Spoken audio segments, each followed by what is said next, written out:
How do you structure your CV to ensure that you are selected for an interview or an aptitude test?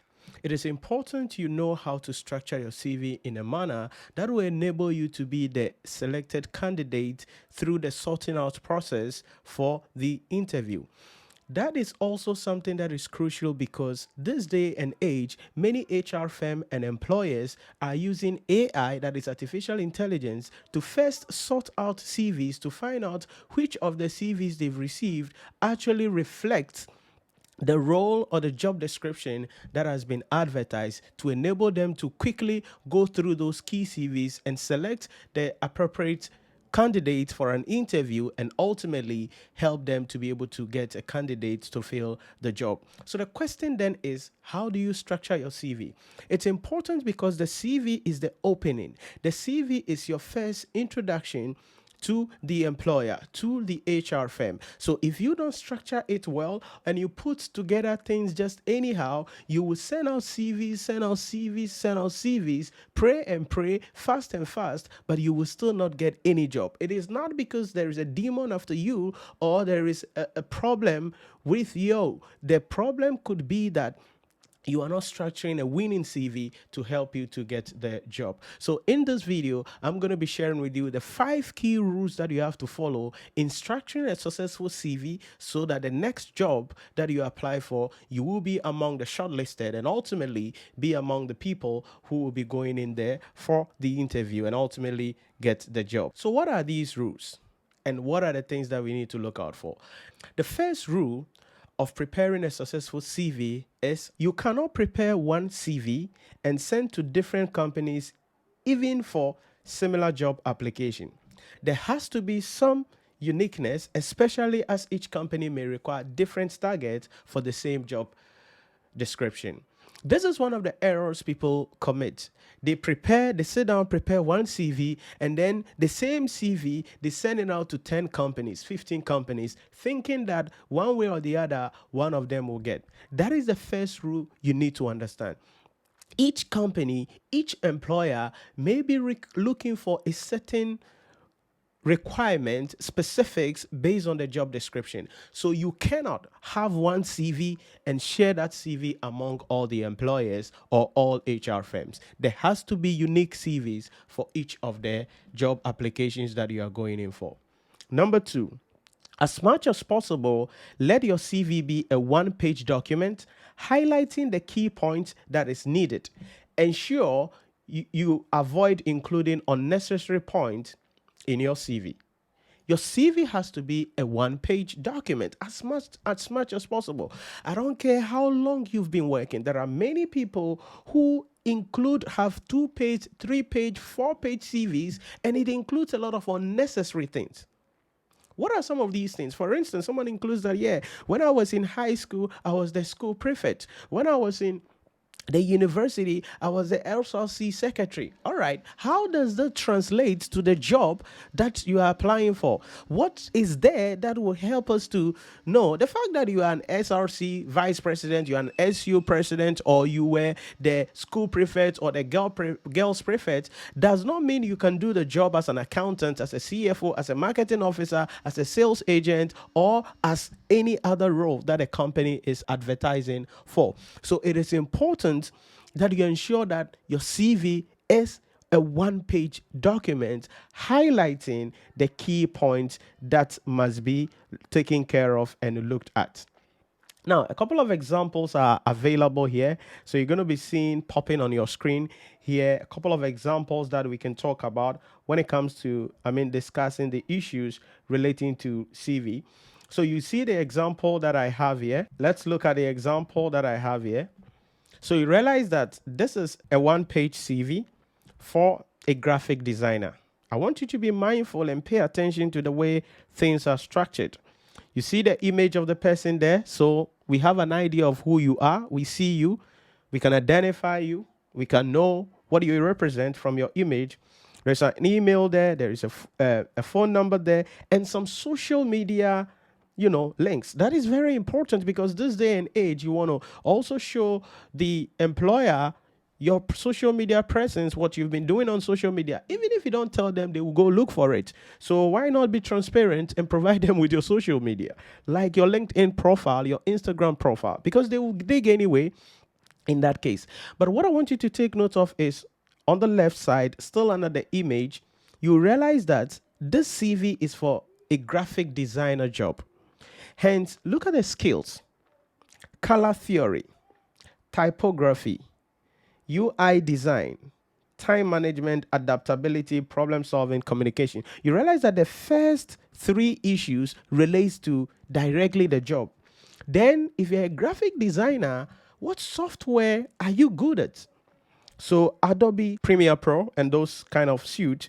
Then Corel Draw, you indicate the percentage of understanding. So you see some of them 5-star, meaning that this guy is good using these softwares. You come to the work history section, you realize that yes, from this date to this date, graphic designer, what and what you did, this date to this date, you see education, some awards there, and then certificates that you have also at the end of the day. That is what we mean by a one-page CV, highlighting the key issues. The third thing is that use the right font on your CV. Font is very important because you cannot just use any font like that and expect that it will be seen very well. According to myperfectresume.com, there are a number of appropriate fonts that can be used on CVs. The first one is the Arial. We have the Helvetica, Times New Roman, and then Vedana. So these are some of the fonts that will be appropriate for your CV. So as you are putting together the document, as we are structuring out the document, ensure that you are using the right font. The fourth thing is that show upfront your capacity in relation to the core skills and soft skills necessary to successfully execute your job. Show upfront the core skills and the soft skills necessary to successfully execute your job. So if we go back to the CV I showed you earlier, you will realize here that the applicant is showing the core skills for a graphic designer as well as the soft skills. So the core skills: color theory, typography, UI design, time management, adaptability, problem solving, communication. These are soft skills, but the core skills for a graphic designer, boom, it's also there. If you're an accountant, the same thing has to be happening. If you're applying for an accounting job, what is your core skills? If you're an accountant, then you have to be strong in your IFRSs. Very, very important. You have to be strong in using a certain accounting software that you are familiar with as an individual, that you can work with. Now, many people lie on CV and then they get to the interview, then they cannot do what they claim they had been doing in their CV. For instance, there was a time we had a candidate who said on his CV that he had enormous knowledge on a certain software, accounting software, and the person, even at the interview, stood by that and said, yes, I have knowledge about this software very well. So immediately, a laptop, one of the panel members picked a laptop and then handed it over to this guy and said, all right, this is the software you say you know, right? So enter these transactions in the software. Come and see this guy sweating profusely. And so why would you lie? You don't just say things because you want to be selected. Make sure that you are saying things that you know, that is associated with you. That is very, very important. Then the fifth thing is that do not just state your accomplishment. Show the depth of your accomplishment by showing cold and hard facts. Now, I'm going to show you something here. So I know that for some of you, you have some experiences coming from previous job. But then if you are laying out your accomplishment, you have to be careful. Instead of just stating it down, show the depth of the accomplishment by showing cold and hard facts. What does that mean? So again, look at the screenshots on the screen and then look at what we have here. I want you to look at these two statements here. Which of them shows a deep knowledge of the accomplishment and provide both cold and hard facts? The first one: in my past role, I led the team to increase revenue by 20%. That's okay. Someone will say, yeah, it's okay. You led the team to increase revenue by 20%. That's fine. Yeah, you've spoke about the accomplishment. But we've not seen the depth of that accomplishment. So look at the second statement. In my past role, I increased annual revenue from $5 million to $6 million, a gain of 20%, while leading a global team of 6 employees spread across 4 time zones. So it all talking about the fact that yes, you have led the team to increase revenue. Yes. But the second one provides the depth of the accomplishment with cold and hard facts. And that is the fifth rule you have to understand, that when you're structuring your CV out, it is important that you provide cold and hard facts to demonstrate the depth of your accomplishment and not just sharing some thoughts in relation to what you are saying. Now, there are a couple of other things, but these 5 things, if you put them in your mind very well and structure your CV in that manner, you will be able to ultimately nail that job. So, number 1, ensure that you don't have one CV that is spread across all companies. Number 2, in as much as possible, let your CV be on one page, highlighting the key points that are needed. Number 3, make sure that you use the right font on your CV. Number 4, show upfront your capacity in relation to the core skills as well as the soft skills necessary to successfully execute your job.